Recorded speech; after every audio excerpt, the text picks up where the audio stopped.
C'est parti.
Merci d'accueillir Selouazine, l'Ange des montagnes, l'association El Baraka Angels.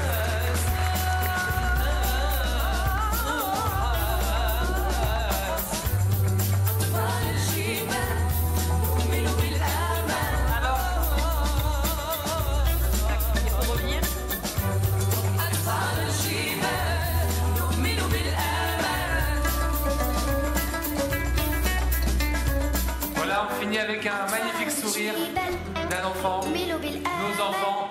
Alors avant de commencer, je voudrais remercier ces merveilleux artistes qui ont conçu cette chanson pour nous. C'est une chanson qui n'a pas été très souvent écoutée, mais qui est magnifique si on en écoute les paroles. Alors je me présente, je suis Selouazine, présidente de cette merveilleuse association qui est El Baraka Angels. Je vous dis merveilleuse parce que moi je ne vis que par elle. Je tiens à remercier Madame Mounira Jaidi et l'équipe de TEDx EMI de m'avoir invité ce soir. Merci à tous d'être aussi nombreux. Je ne sais pas s'il y a une petite porte derrière, j'ai pas beaucoup l'habitude des discours, j'aimerais bien m'éclipser. Enfin, alors je voudrais remercier aussi mes angels, comme je les appelle. C'est tous les membres de l'association qui, sans eux, rien ne serait fait. Je voudrais remercier aussi mes parents qui ont fait de moi ce que je suis aujourd'hui. Je sais que je ne suis pas très présente pour eux, mais je sais que j'ai leur bénédiction. Enfin, je remercie mon mari et mes 3 enfants qui me supportent, qui font partie de cette association aussi, qui sont tous les jours à participer aux actions. Des fois, c'est très dur parce que c'est vraiment très prenant. C'est du tous les jours, tous les jours, tous les jours, tous les jours. Voilà.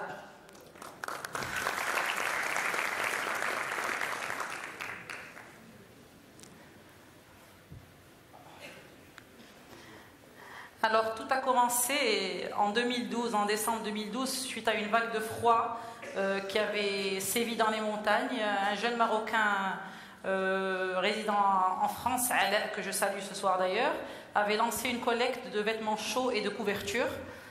Et suite à cette collecte, un très grand élan citoyen avait été lancé. Et c'était plusieurs milliers de Marocains qui avaient participé à cette action en offrant des dons. La valeur des dons était montée à 1 million de dirhams. Et on s'est retrouvés prenant la route. Le voyage avait eu lieu début janvier. Nous étions partis avec 10 camions chargés à bloc. Nous étions 60 bénévoles. Ça avait été une action magnifique. Pendant 2 jours, nous avons participé à cette action. Nous avons vécu avec les habitants. Nous avons vécu leurs problèmes. C'était une action incroyable. Je ne sais même plus quoi dire. Voilà. Donc là, c'était le voyage. Là, on est dans le village d'Enfgou. À la fin de notre distribution, tous les habitants étaient très contents d'avoir reçu leurs dons. Alors, aujourd'hui, je ne suis pas là. Excusez-moi. Qu'est-ce que je fais?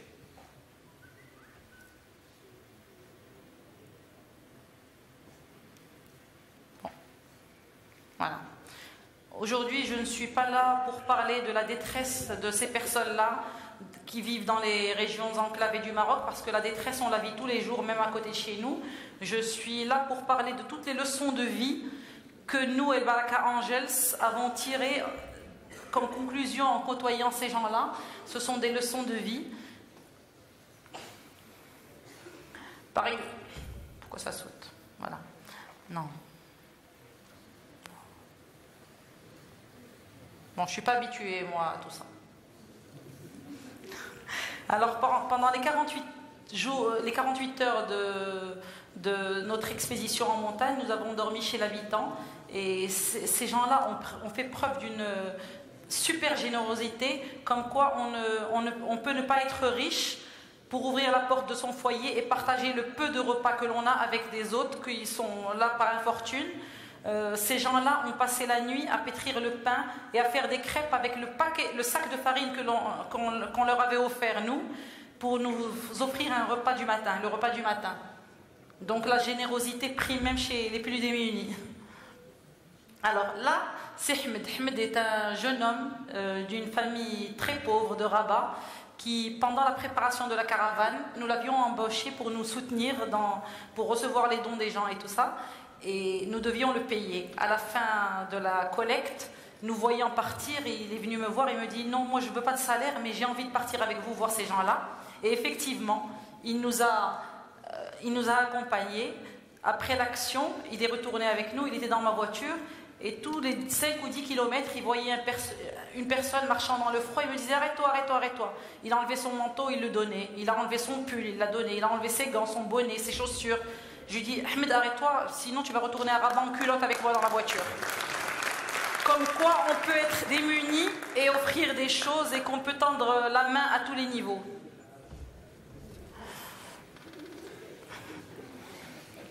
Là, je crois que cette image, elle parle d'elle-même. J'ai même pas besoin d'en parler. Malheureusement, dans les villages marocains, c'est une situation qui existe beaucoup. Je ne vais pas dire ces jeunes filles, je vais dire ces fillettes se retrouvent mariées à l'âge de 12 ans ou 13 ans, elles sont à peine pubères. Des fois, elles sont mamans, elles ont 14 ans. Elles ne sont même pas mariées avec des papiers, elles sont mariées avec le Fatiha. Ça veut dire que leurs enfants n'ont pas de situation légale. Alors, ici, nous avons Zahra. Zahra qui nous avait accueillis chez elle pendant 2 nuits et avec qui nous avions eu le temps de discuter autour du feu de bois qu'ils avaient allumé pour nous réchauffer. Zahra, a beaucoup de rage en elle. Zahra, à l'époque où on était allé à Enfgou, elle avait été déjà mariée à 21 ans, elle avait été déjà mariée 3 fois.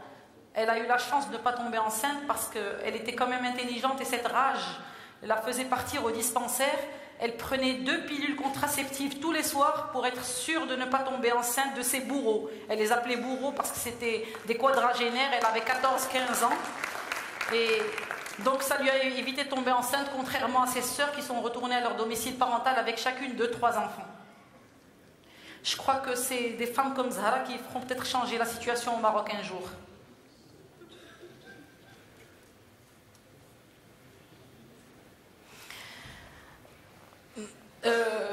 L'expédition terminée, elle avait eu beaucoup d'impact sur nous. Nous ne pouvions pas retourner dans notre cocon douillet et tout oublier. C'était impossible parce que ces gens-là vivaient très différemment de nous. Nous, on est tout le temps là en train de nous plaindre. On a froid, on n'a pas envie de marcher, tout est loin, tout est cher. Eux, ils n'ont accès à rien, aucune infrastructure, pas de dispensaire. Quand le dispensaire est là, il est fermé. L'école est à 4-5 km. Les enfants font le chemin dans la neige. Et donc on ne pouvait pas rester insensible à cette cause.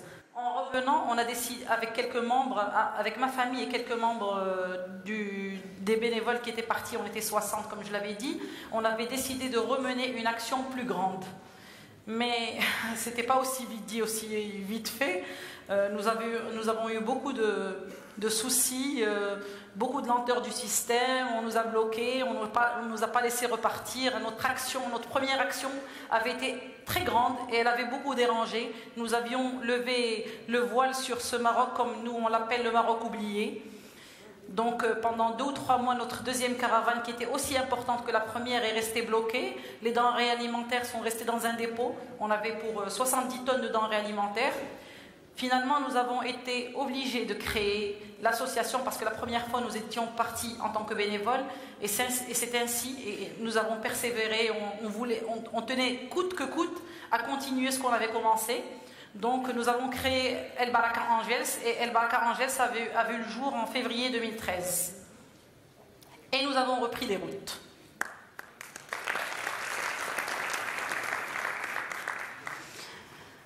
Alors, là, c'était notre première expédition après avoir été structurée en association. Et cette dame que vous voyez là, en train de recevoir le paquet, avec elle, elle a un enfant aveugle, un jeune homme aveugle. Ce jeune homme, c'est Aziz. Aziz était un élève studieux, brillant. Malheureusement, à 15 ans, il a eu une tumeur cérébrale et il a perdu l'usage de ses jambes et il est devenu aveugle. Sa maman, comme toutes les mamans, a gardé espoir. Et comme on dit, l'espoir fait vivre. Elle a frappé à toutes les portes dans la mesure de ses moyens, tous les dispensaires, l'hôpital d'Azro, parce que là, c'est dans la région d'Azro. Et en venant à cette expédition humanitaire, elle a ramené avec elle son dossier médical qu'elle a remis à ma fille ici présente, un gros dossier médical, et elle lui a dit « essayez de m'aider ». Donc nous avons mobilisé beaucoup de personnes. Finalement, Aziz a été admis à l'hôpital de Meknes. Il avait une tumeur bénigne, il a été opéré à 3 reprises, il a eu 3 mois de convalescence, il a retrouvé l'usage de ses jambes, il a retrouvé la vue, et l'année suivante, il est retourné sur les bancs de son lycée. L'espoir fait vivre.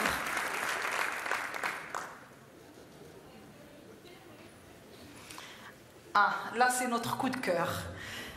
La première distribution avait eu lieu dans une école et on s'était rendu compte de l'état des écoles dans le rural, pour ne pas dire dans les montagnes.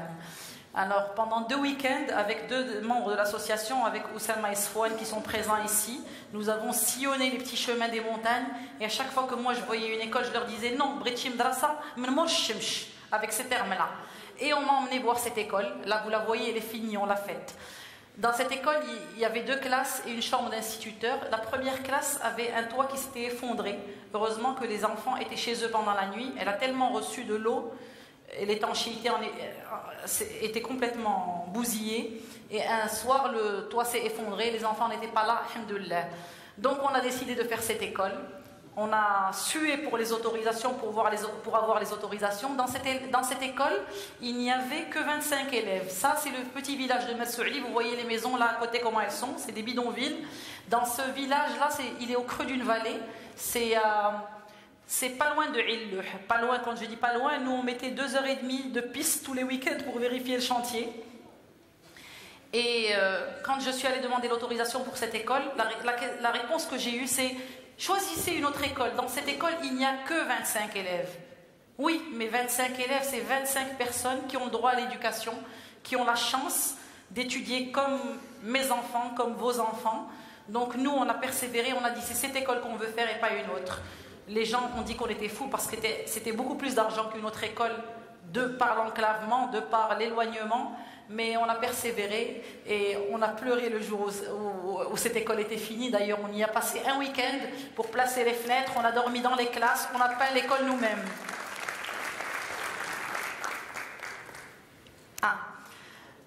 L'engagement. Quand on est engagé, c'est engagé tous les jours, engagé toutes les minutes, engagé toutes les secondes. Là, on avait une expédition humanitaire et là, si quelqu'un reconnaît la route, c'est sur la route, presque à l'entrée d'Azoro, il y a un virage et il y avait une forte chute de pluie et un arbre était tombé au milieu de la chaussée. Nous, en passant, on a vu l'arbre. Comme on était dans le minibus roule très doucement, mais une voiture qui arrivait rapidement dans le virage allait percuter l'arbre de plein fouet. Alors, notre engagement à nous, c'était aussi d'enlever cet arbre. Pendant 1h30, on s'est démené pour enlever l'arbre de la chaussée pour ne pas provoquer d'accident. Alors là, c'est une chose magnifique que nous organisons chaque année depuis 4 ans. Et là, je tiens à saluer notre association partenaire Watch We Are the Children. C'est une association qui a été créée par 2 jeunes Marocaines qui sont étudiantes en France. Et chaque année, ils viennent et on organise des stages culturels dans les écoles qu'on a rénovées. Et pour ces enfants qui n'ont accès à rien, souvent ils n'ont pas de lumière chez eux ou pas de télé, ils n'ont jamais fait de musique, jamais fait de danse, jamais fait de chant, jamais fait de peinture, même la pâte à modeler, des fois ils ne l'ont jamais vue. Donc ces étudiants étrangers viennent par groupe de 20 tous les étés et pendant 3 semaines s'occupent de ces enfants dans une école et font avec eux des activités culturelles et artistiques. C'est un échange exceptionnel. Les enfants sont complètement transformés à la suite de cet échange. Et là, je tends la perche à tous nos étudiants ici présents. S'il y en a qui veulent participer à des stages culturels cet été, nous sommes preneurs. On a besoin d'étudiants marocains, malheureusement. Nous faisons ça avec Watch. Ça fait 5 fois qu'on le fait avec Watch. On l'a fait 2 fois avec le M Lyon. Mais les étudiants marocains sont très rarement partants. À part les étudiants d'El Baraka Angels, des Angels qui se sentent impliqués, les autres étudiants, on ne les a pas vus souvent partir.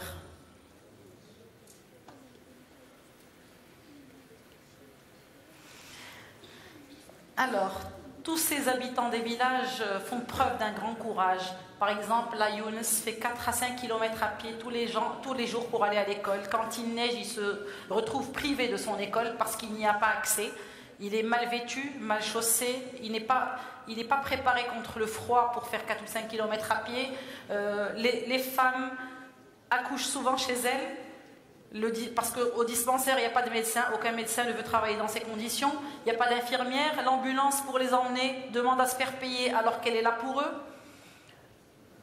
Donc ces villageois aussi se trouvent coupés du monde quand il neige. D'ailleurs, nous en avons fait l'expérience l'année dernière.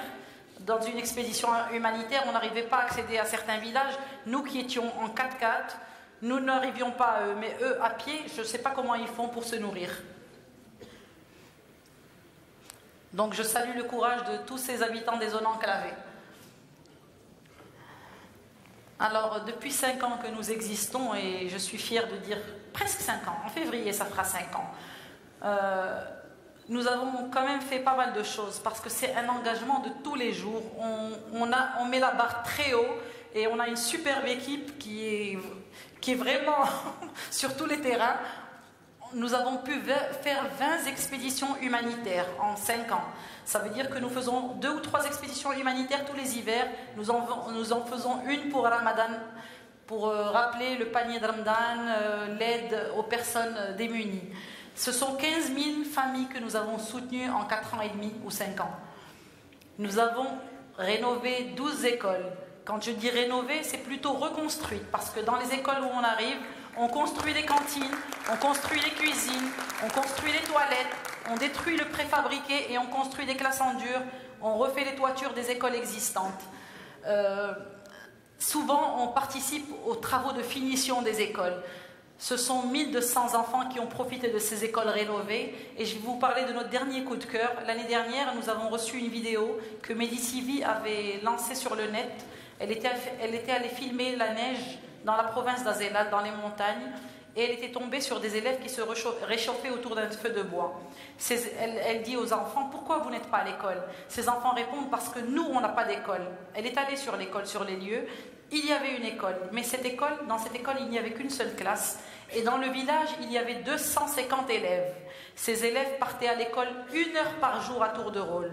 Donc je vous dis qu'en 30 ans, il y en a 4 ou 5 qui ont eu le certificat d'études. Tous les autres n'ont pas eu la chance de l'avoir. Et sur les 4 ou 5, comme le collège est beaucoup plus loin, très rares sont ceux qui sont allés au collège. Nous étions donnés 5 années de travail pour rénover les écoles dans la province d'Ifrane, où on a fait la majorité des écoles. Mais en voyant cette vidéo, nous n'avons pas pu être indifférents. Et j'ai envoyé notre architecte ici présent, Nezar Hajjar, avec 2 autres membres de l'association. Ils sont allés faire les plans en octobre dernier. En décembre, nous avons conduit la caravane de Eit Bouli, c'est celle que vous avez vue sur la vidéo en premier. C'était en plein hiver. Et nous avons voulu arriver à ce village aussi pour le voir, et notamment pour donner des dons aux familles sur place. Mais c'était tellement enclavé et il y avait tellement de neige sur la route que nous n'avons pas pu y accéder. Nous sommes retournés avec 3 ou 4 membres de l'association en mars. Nous avons vu le terrain, nous avons fait les plans. En juin, nous avons débuté les travaux. Ça a été un peu très dur, la collecte, parce que c'était un chantier très enclavé. C'est 2h30 à 3h de piste pour les 4x4. C'est 4 heures pour le camion pour emmener les matériaux, pour emmener les employés aussi pour travailler. Mais finalement, nous avons réussi et j'en suis fière, toute l'équipe en est fière. En septembre, nous avons fini la construction des 2 classes que nous avons ouvertes pour les élèves. Ils ont pu reprendre le chemin de l'école normalement, comme dans toutes les écoles.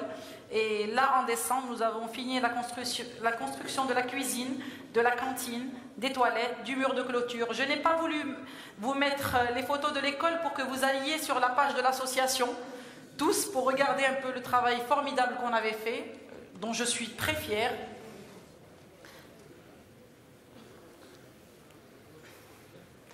Alors, pour les stages d'activités culturelles et artistiques, malheureusement, nous n'en avons fait que 7. 5 avec notre partenaire Watch. En 4 ans et demi, je trouve que c'est très peu. 5 avec Watch et 2 avec l'EM Lyon. J'espère que maintenant que tous ces étudiants ont vu un peu ce qui se passait en montagne, on va pouvoir en faire 3 ou 4 par an. Le besoin est grand et ces enfants ont besoin de nous. Nous avons équipé 4 établissements préscolaires. C'est remeublé, redécoré, quand je dis équipé. Mais nous commençons la construction le mois prochain de notre premier préscolaire, parce que nous nous sommes rendus compte que dans ces villages en montagne, dans le Moyen Atlas ou dans le Haut Atlas, les enfants ne parlent que berbère. Arrivés au CP, le professeur, la maîtresse a du mal à communiquer avec eux parce qu'ils ne savent même pas répondre à la question « Quel est ton nom ?» en arabe. Ils ne connaissent pas la langue arabe. Et cette année, on leur a rajouté la langue française. Donc ces gosses sont un peu perdus. Donc nous avons décidé de miser aussi sur le préscolaire, tout en continuant de rénover les écoles du primaire. Ce sont 12 rentrées scolaires. Même si l'État fait le cartable de la rentrée scolaire, nous estimons que chaque année, les enfants dans les écoles que nous avons rénovées sont un peu sous notre responsabilité. Donc chaque année, on leur fait la rentrée scolaire avec des cartables magnifiques comme ceux que nous offrons à nos enfants ici, avec des personnages de Disney. Ils sont tout heureux d'avoir leur cartable, avec des casquettes pour la route et de la fourniture scolaire. Nous avons fait aussi un terrain de sport dans un petit village. Les enfants, au lieu de jouer dans la rue, ils ont eu un terrain équipé pour le foot, pour le basket, pour le hand, pour le volleyball. Et nous avons offert des tenues de sport à tous les enfants du village. Je crois qu'ils étaient au nombre de 180 ou 190. Nous avons un prochain terrain de sport prévu pour début janvier.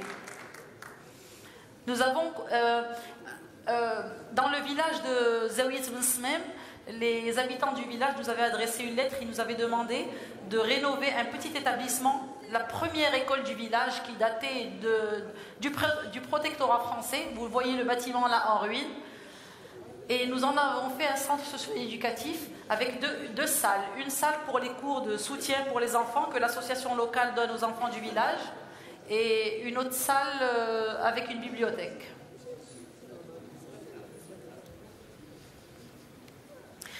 Dernièrement, nous avons eu 6 accès à l'électricité grâce à notre partenaire Light to Learn qui vient d'Espagne.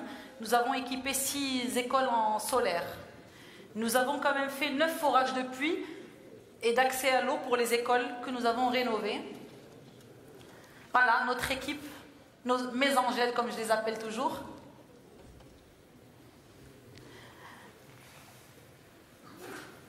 Vous voyez tous les sourires des enfants? Alors, moi depuis que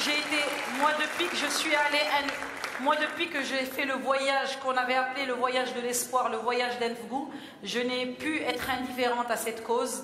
Mes angèles non plus n'ont pas été indifférents. J'espère que vous aussi, en m'écoutant, vous ne serez pas indifférents. El Baraka Angès, nous ne pourrons être indifférents. Bonne soirée à tous. Merci, Selwazine.